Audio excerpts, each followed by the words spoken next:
کہتے ہیں کہ اس عمل سے بفضل تعالیٰ مجھے بہت سے فوائد حاصل ہوئے، جن میں سے ایک بڑا فائدہ یہ ہوا کہ مجھے تصفیہ قلب یعنی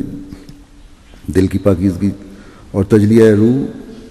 کے ذریعے یعنی روح کی روشنی کے ذریعے ایک عجیب قسم کی انارت محسوس ہوئی، ایک عجیب قسم کی روشنی محسوس ہونے لگی، اور جس طرح آفتاب و مہتاب کی روشنی کو آنکھ محسوس کرتی ہے، اسی طرح میرا قلب دعا کے وقت اکثر کبھی بجلی کے کمکمے کی طرح اور کبھی گیس لیمپ کی طرح منور ہو جاتا ہے، اور کبھی ایسا محسوس ہوتا ہے کہ میرا وجود سر سے پاؤں تک باطنی طور پر نورانی ہو گیا ہے۔ اور جب سیدنا حضرت خلیفۃ المسیح ثانی کی اقتداء میں نماز ادا کرنے کی توفیق ملے، یا صحابہ حضرت اقدس مسیح موعود علیہ السلام میں سے کسی مقدس وجود کی اقتداء کا موقع نصیب ہو اور نماز باقرات جہر ہو رہی ہو، تو بعض دفعہ ایسا محسوس ہوتا ہے کہ قرآن کریم کے ہر لفظ سے نور کی شعائیں نکل کر میرے قلب پر مستولی ہو رہی ہیں، اور اس وقت ایک عجیب نورانی اور سرور بخش منظر محسوس ہوتا ہے۔ اب یہ سبحان اللہ و بحمدہ سبحان اللہ العظیم ایک ایسی دعا ہے جس کے بارے میں حدیث میں بھی آتا ہے کہ حضرت صلی اللہ علیہ وسلم نے فرمایا کہ کلمتان خفیفتان علی اللسان ثقیلتان فی المیزان حبیبتان الی الرحمن سبحان اللہ و بحمدہ سبحان اللہ العظیم، کہ ایسے کلمات دو جو زبان کہنے پہ بہت ہلکے ہیں لیکن ان کا وزن کے لحاظ سے بہت بھاری ہیں، اللہ تعالیٰ سے کی فضل کو کھینچنے والے ہیں اور اللہ تعالیٰ کو بہت پسند ہے۔ اور وہ یہ ہیں کہ سبحان اللہ و بحمدہ سبحان اللہ العظیم۔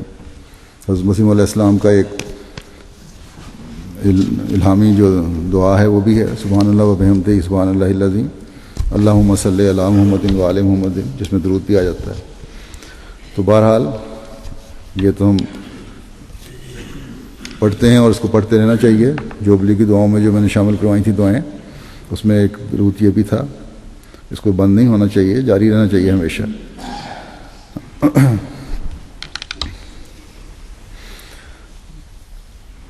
کیونکہ درود شریف اور یہ دعا جو ہے اللہ تعالیٰ کی تحمید اور تسبیح جو ہے یہ دل کی پاکیزگی کے لیے بہت ضروری ہے اور اللہ تعالیٰ کی محبت کو حاصل کرنے کے لیے بہت ضروری ہے۔ اور اس زمانے میں جو لہو و لعب کا زمانہ ہے، ہمیں بہت زیادہ دعاؤں کی ضرورت ہے تاکہ ہم حضرت مسیح علیہ الصلوۃ والسلام کے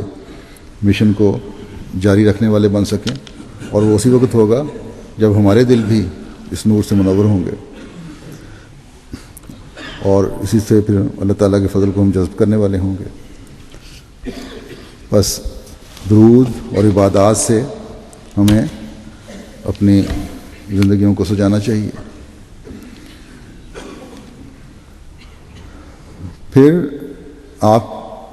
علیہ السلام کے ماننے والوں کے نورانی ہونے کے بارے میں اللہ تعالیٰ غیروں کو کس طرح بتاتا ہے، لیکن بعض قسمت ایسے ہیں کہ باوجود اس کے کہ اللہ تعالیٰ اطلاع دے دے پھر بھی اس سے فیض نہیں پا سکتے۔ حضرت مولانا غلام رسول صاحب راجی کی فرماتے ہیں کہ میری برادری میں سے میرے ایک چچا زاد بھائی میاں غلام احمد تھے، ان کی کچھ جائیداد موضع لنگا ضلع گجرات میں بھی تھی۔ ایک مرتبہ انہوں نے مجھے ایک تحریر کے کام کے لیے فرمائش کی، جس کی تعمیل کے لیے میں ان کے ہمراہ موضع لنگا چلا آیا۔ گرمیوں کا موسم تھا، اس لیے میں دوپہر کا وقت اکثر ان کے دالان کے پیچھے ایک کوٹھری میں گزارا کرتا تھا۔ ایک دن حسب معمول میں دوپہر کو اس کوٹھری میں سو رہا تھا، میری آنکھ کھلی تو میں نے سنا کہ غلام احمد کی خالہ اور والدہ کہہ رہی تھی کہ اس رسول یعنی مولوی غلام رسول صاحب کا ہمیں بڑا افسوس ہے کہ گاؤں گاؤں اور گھر گھر میں لوگ اس کی برائی کرتے ہیں، اس نے تو مرزائی ہو کر ہمارے خاندان کی ناک کاٹ دی ہے۔ اتفاق کی بات ہے کہ اس روز برابر کی کوٹھری میں بھائی غلام احمد بھی سویا ہوا تھا۔ اس نے بیدار ہوتے ہی ان کی یہ مغلظات سنی تو کہنے لگا تم کیا بکواس کر رہی ہو؟ میں نے تو ابھی ابھی خواب میں دیکھا ہے کہ غلام رسول پر آسمان سے اتنا نور برس رہا ہے کہ اس نے چاروں طرف سے اس کو گھیر لیا ہے، اور تمہیں کیا معلوم ہے کہ تم جسے بڑا سمجھتی ہو، تم جسے برا سمجھتی ہو وہ خدا کے نزدیک برا نہ ہو۔ اتنے میں بھی کوٹری سے باہر نکل آیا اور ان کو احمدیت کے متعلق سمجھاتا رہا، مگر ان پر کوئی اثر نہ ہوا، بلکہ یہی میاں غلام احمد جس پر اللہ تعالیٰ نے رویا کے ذریعے سے اتمام حجت کر دی تھی، میرا اتنا مخالف اور دشمن ہو گیا کہ علماء کو بلا کر بھی احمدیت پر حملے کراتا اور مجھے ذلیل کرنے کی کوشش میں لگا رہتا تھا۔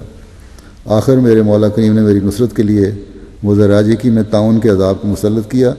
اور غلام احمد اور اس کے ہم نواؤں کا صفایا کر دیا۔ حضرت مسیح موعود علیہ الصلوۃ والسلام فرماتے ہیں کہ آپ یاد رکھیں، اور ہمارا یہی مذہب ہے کہ کسی شخص پر خدا کا نور نہیں چمک سکتا جب تک آسمان سے وہ نور نازل نہ ہو۔ یہ سچی بات ہے کہ فضل آسمان سے آتا ہے۔ جب تک خدا خود اپنی روشنی اپنے طلبگار پر ظاہر نہ کرے، اس کی رفتار ایک کیڑے کی مانند ہوتی ہے اور ہونی چاہیے، کیونکہ وہ قسم قسم کی ظلمتوں اور تاریکیوں اور راستہ کی مشکلات میں پھنسا ہوا ہوتا ہے، لیکن جب اس کی روشنی اس پر چمکتی ہے تو اس کا دل و دماغ روشن ہو جاتا ہے اور وہ نور سے معمور ہو کر برق کی رفتار سے خدا کی طرف چلتا ہے۔ بس اللہ تعالیٰ کا نور اللہ تعالیٰ کی طرف سے آتا ہے اور اللہ تعالیٰ کے پیاروں سے محبت کرنے سے آتا ہے۔ اللہ تعالیٰ ہمیں بھی اپنے فضل سے وہ نور عطا فرمائے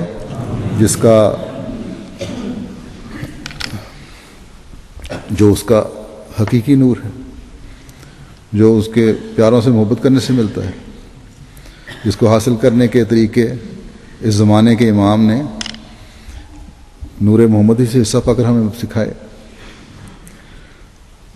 ہم دنیا کی لغویات میں پڑھنے کے بجائے اپنے خدا سے اس نور کے ہمیشہ طلبگار رہیں اور ان لوگوں میں شمار ہوں جو ہمیشہ یہ دعا کرتے رہتے ہیں کہ ربنا اتمم لنا نورنا واغفر لنا انک علی کل شیء قدیر، کہ اے ہمارے رب ہمارے لیے ہمارے نور کو مکمل کر دے اور ہمیں بخش دے، یقیناً تو ہر چیز پر جسے تو چاہے دائمی قدرت رکھتا ہے۔ اللہ تعالیٰ ہمیں اس دنیا میں بھی اس دعا کے اثرات دکھائے اور مرنے کے بعد بھی ہمارے لیے یہ نور دائمی بن کر ہمارے ساتھ رہے، آمین۔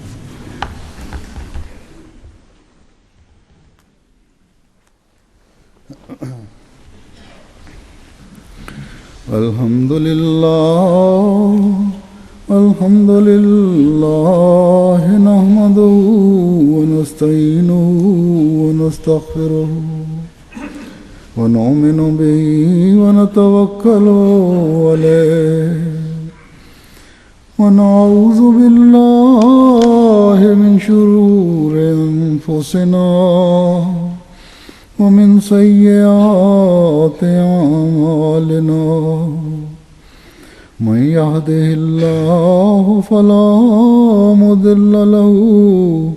ومن يضلل فلا هادي له ونشهد أن لا إله إلا الله ونشهد أن محمدا عبده ورسوله عباد الله رحمكم الله إن الله يأمر بالعدل والإحسان وإيتاء ذي القربى وينهى عن الفحشاء والمنكر والبغي يعظكم لعلكم تذكرون اذكروا الله يذكركم وادعوه يستجب لكم ولذكر الله أكبر.